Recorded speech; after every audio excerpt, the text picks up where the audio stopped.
Among all yoga masters, B.K.S. Iyengar has played the most significant role in the introduction and spread of yoga in the West. I was born with the gift of illnesses, one after the other, from birth. So those gifts of unfortunate ill health made me to take to yoga. I was suffering from influenza, malaria, tuberculosis, typhoid, and so on and so forth. Then I thought that is it worth living, depending on someone forever? So fortunately at the age of 16, because I have not gone to school also regularly due to ill health. So my brother-in-law, my sister's husband, who had returned from the north, said, why don't you do some yoga, you may improve. So I thought, I believed it and I took to yoga. But it took me 6 years to recover health. It was not until one of Krishnamacharya's star pupils disappeared before an important demonstration that Iyengar's yoga destiny took a turn. He was the only hope for a substitute, and Krishnamacharya began to teach his young brother-in-law seriously for the first time. I toured with him in '36 to the northern part of Karnataka, where one of the civil surgeons called Dr. V.B. Gokhale saw my demonstration and was very much impressed and invited me to Pune. So I came in 1937 to Pune, and I had to work from the scratch on my own because the responsibility was too high. How to present yoga to the public. So I had to work very, very hard to find, because it's a very dry subject. In 1930s, 40s, there was no interest in this subject at all. Of course, today is a different matter. Teaching yoga provided only a meager living. Iyengar's wife, the late Srimati Ramamani, became his pillar of support in his devotion to yoga. He used his own body to design and refine advanced postures.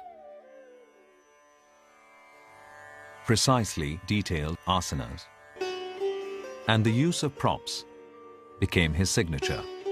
Iyengar's innovations made yoga available to practitioners of all levels.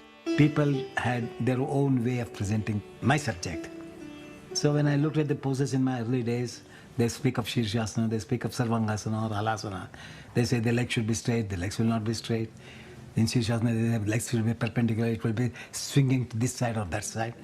Then I thought, what is this? They write one thing and they don't even observe in the illustrations what they have said has come or not. That's why I thought, no, I should make something for make people to get, attracted to this subject.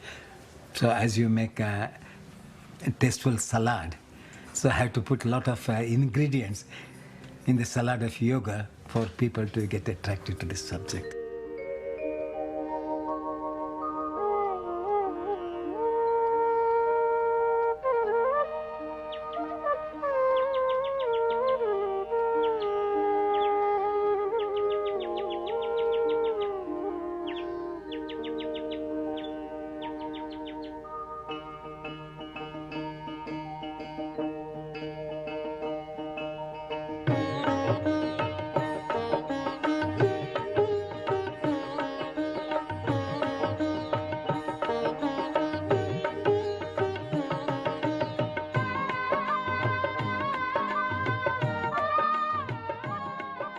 Over time, Iyengar created postures to heal ailments as part of therapeutic programs.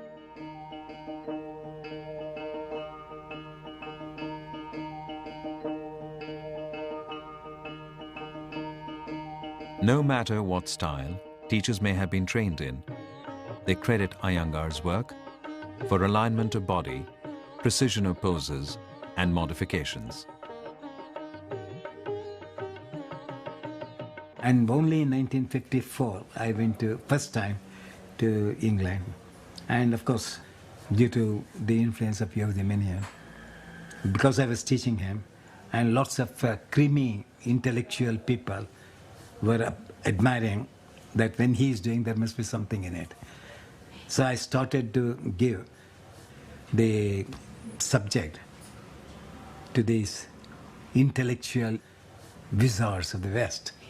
And through them, then I went to the middle class people, average intellectuals, and then I made it popular.